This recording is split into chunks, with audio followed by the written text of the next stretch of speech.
रामपुर और आजमगढ़ में लोकसभा उपचुनाव के लिए वोटिंग शुरू हो चुकी है। मतदान शाम 6 बजे तक चलेगा। इन सीटों के नतीजे 26 जून को आएंगे। आजमगढ़ में 1149 मतदान केंद्रों के लिए 2176 बूथ बनाए गए हैं, जहां 18,38,227 मतदाता अपने मताधिकार का प्रयोग कर रहे हैं। आजमगढ़ में कुल 18.38 लाख वोटर्स हैं, जिनमें से 9,70,249 पुरुष मतदाता हैं और 8,67,942 महिला मतदाता हैं। साथ ही 36 अन्य मतदाता भी शामिल हैं। आजमगढ़ में शांतिपूर्ण मतदान के लिए 70 केंद्रीय बल की कंपनी, 3 कंपनी पीएसी और 17 थानों की पुलिस लगाई गई है। रामपुर में 1123 मतदान केंद्रों पर 2058 बूथ बनाए गए हैं और वहां पर कुल 17,06,590 मतदाता अपने मताधिकार का प्रयोग कर रहे हैं। दोनों ही बेहद अहम सीटें हैं और दोनों ही सीटों पर समाजवादी पार्टी और भारतीय जनता पार्टी की सीधे तौर पर टक्कर देखी जा रही है। वोटिंग शुरू हो चुकी है। आपको बता दें 26 जून को नतीजे भी आ जाएंगे। आजमगढ़ और रामपुर में आज लोकसभा उपचुनाव चल रहा है। मतदान के लिए कड़ी सुरक्षा व्यवस्था की गई है और तमाम व्यवस्थाएं यहां पर की जा चुकी हैं।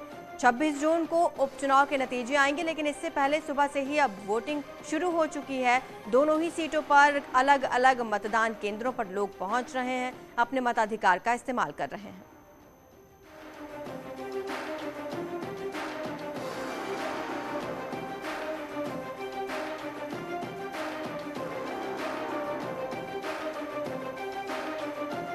तो आजमगढ़ और रामपुर में वोटिंग जारी है। तस्वीरें आपके सामने हैं। कड़े सुरक्षा इंतजाम यहां पर किए गए हैं। आपको हमने बताया कि कितने मतदाता रामपुर में हैं, कितने मतदाता आजमगढ़ में हैं। साथ ही ग्राफिक्स के माध्यम से लगातार आपको समझा रहे हैं हम।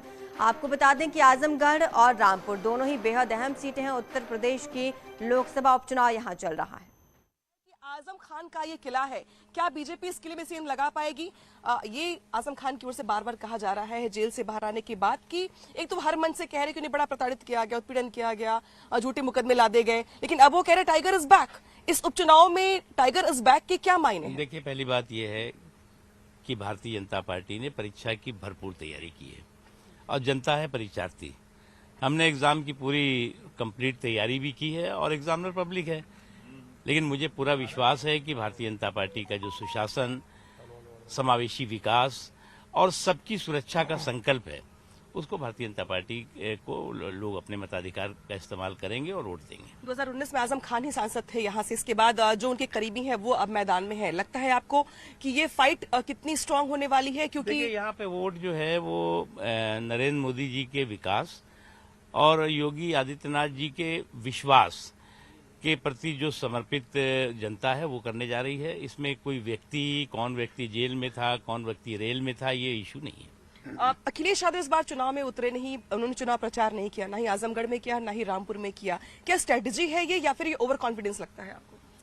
अब ये तो समाजवादी पार्टी बताएगी कि उन्होंने चुनाव प्रचार क्यों नहीं किया या चुनाव प्रचार में बीच से ही वो क्यों गायब हो गए। ये तो उनका वो बता पाएंगे। हो सकता है कि कभी कभी क्या होता है, पहले से ही एहसास हो जाता है अपने चुनाव के रिजल्ट का, इसलिए भी लोग जो है पीछे हो जाते हैं। आजमगढ़ और रामपुर ये दोनों ही सीटें ऐसी हैं जहां पे समाजवादी पार्टी के सांसद थे। अखिलेश यादव खुद आजमगढ़ से थे या रामपुर से आजम खान। इन दोनों ही सीटों पे बीजेपी के लिए कितना स्पेस और कितनी स्ट्रांग दोनों सीटें भारतीय जनता पार्टी जीतेगी और भारतीय जनता पार्टी इस विश्वास के साथ ही चुनाव लड़ रही है। बहुत शुक्रिया बात करने के लिए। तो ये मुख्तार अब्बास नकवी हैं जो कि अपने आवास से निकल रहे हैं वोट डालने के लिए। उसके पहले हमसे बात कर रहे थे और ये कह रहे थे कि यहाँ पर जो रामपुर में वोटिंग होगी वो नरेंद्र मोदी के कामकाज पर होगी, लिहाजा बीजेपी के प्रत्याशी की जीत का दावा करते नजर आ रहे हैं। यहाँ अनामिका सिंह, न्यूज़ 18 रामपुर। बीएसपी से लेकर एसपी और बीजेपी तीनों ही राजनीतिक दल अपनी अपनी जीत का दावा कर रहे हैं। आपने देखा, हमारे संवाददाता से बात की बीजेपी नेता ने, उन्होंने भी यही कहा कि बीजेपी की जीत होगी और नरेंद्र मोदी के कामकाज पर लोग वोट करेंगे। लेकिन समाजवादी पार्टी भी अपनी साख बचाने में जुटी हुई है। दोनों ही सीटों पर चुनाव प्रचार काफी तेज किया गया और बीजेपी के लिए तो खुद सीएम योगी चुनावी मैदान में उतरे और यहां पर आकर प्रचार प्रसार किया। बीजेपी प्रत्याशी के लिए उन्होंने वोट मांगे। बीजेपी इस किले को भेदना चाहती है तो समाजवादी पार्टी इस अपनी साख बनाए रखना चाहती है। दोनों ही महत्वपूर्ण सीटें हैं जिन पर आज वोटिंग हो रही है और 26 जून को इसके नतीजे भी आ जाएंगे। आपको तस्वीरें हम लगातार दिखा रहे हैं। यहाँ पर बुजुर्ग भी पहुंच रहे हैं वोटिंग करने के लिए और तमाम वर्गों के लोग लगातार सुबह से ही कतारों में लगकर वोटिंग कर रहे हैं। यहाँ पर सुरक्षा व्यवस्था पुख्ता की गई है। आजमगढ़ और रामपुर दोनों समाजवादी पार्टी का इन्हें गढ़ माना जाता है और इन दोनों ही सीटों पर बीजेपी अब इस किले को भेदने की कोशिश में है।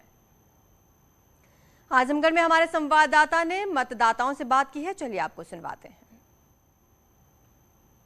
होने वाले लोकसभा चुनाव के लिए सुबह 7 बजे से वोटिंग शुरू हो गई है और आप देख सकते हैं इस वक्त हम डीएवी इंटर कॉलेज में हैं, जहां सुबह से ही वोटरों की तादाद लगी हुई है। लोग आ रहे हैं, बारी बारी से अपना वोटिंग, अपने मताधिकार का प्रयोग कर रहे हैं। ऐसे में कुछ महिलाएं भी हैं जिन्होंने अपने मताधिकार का प्रयोग किया है। हम उनसे जानना चाहेंगे क्या मुद्दे थे जिन मुद्दे पर उन्होंने वोट किया। मैम, आपने अभी वोट किया है, क्या मुद्दे हैं, किन मुद्दे? सर, मेरा कोई मुद्दा नहीं है, बस जो हमारा फर्ज है वो मैंने अदा किया, बाकी कुछ नहीं कहना चाहेंगे। क्या क्या फर्ज है आपका? सर, बस यही कि कोई अच्छा नेता हो जो सबको लेके चले, और कुछ नहीं।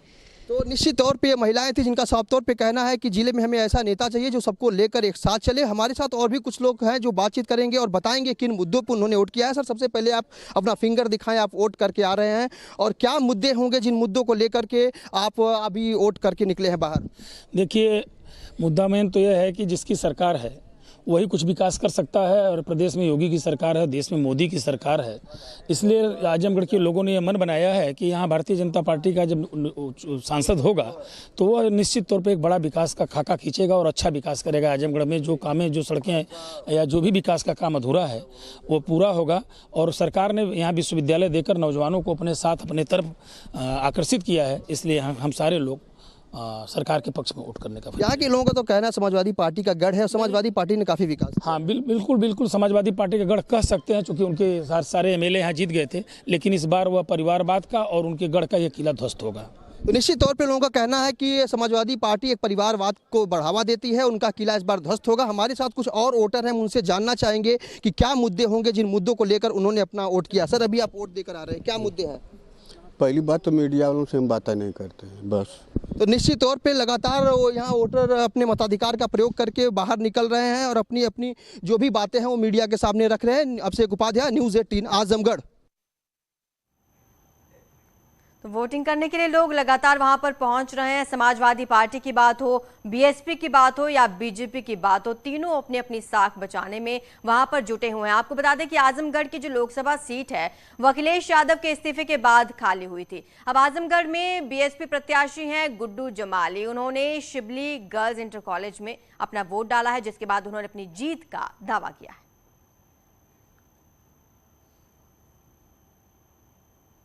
इस वक्त हमारे साथ बसपा प्रत्याशी गुड्डू जमाली जी मौजूद हैं, जिनसे हम बात करेंगे। सर, क्या लगता है कि किन मुद्दों को लेकर आप चुनाव में जा रहे हैं? अरे, अब जा रही हैं, चुनाव हो रहा है। इस वक्त हमारे साथ बसपा प्रत्याशी गुड्डू जमाली मौजूद हैं। सर, क्या मुख्य मुद्दे होंगे जिनको लेकर आप घेरेंगे चुनाव? चुनाव तो अब आज तो मतदान हो रहा है। जो मुद्दे थे वो बहुत सारे मुद्दे थे। जो पहले के प्रत्याशी थे उन लोगों ने आजमगढ़ को छलने का काम किया। यहाँ की जनता को वोट लिया, कभी पलट के पूछने नहीं आए। पूछना तो दूर की बात है, सर्टिफिकेट लेने तक नहीं आए। तो जो स्थानीय प्रॉब्लम्स थी, बहुत सारी समस्याएं आई, आपदा आई, कभी दुख सुख नहीं पूछा लोगों ने। हम तो इसी ज़मीन के हैं, यहीं के बेटे हैं।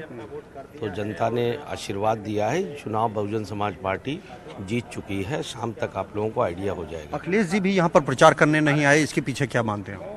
शायद डर गए होंगे। उनको शायद ग्राउंड रियलिटी का अंदाज़ा हो गया होगा कि हम चाहे कुछ भी कर लें, चुनाव हार रहे हैं। तो मुझे ऐसा लगता है कि उन्होंने अपने को वो कर लिया कि सेफ कर लिया होगा कि चलो कहने के लिए रहेगा कि मैं नहीं गया। आखिरी सवाल कि आप अपनी लड़ाई किससे मानते हैं?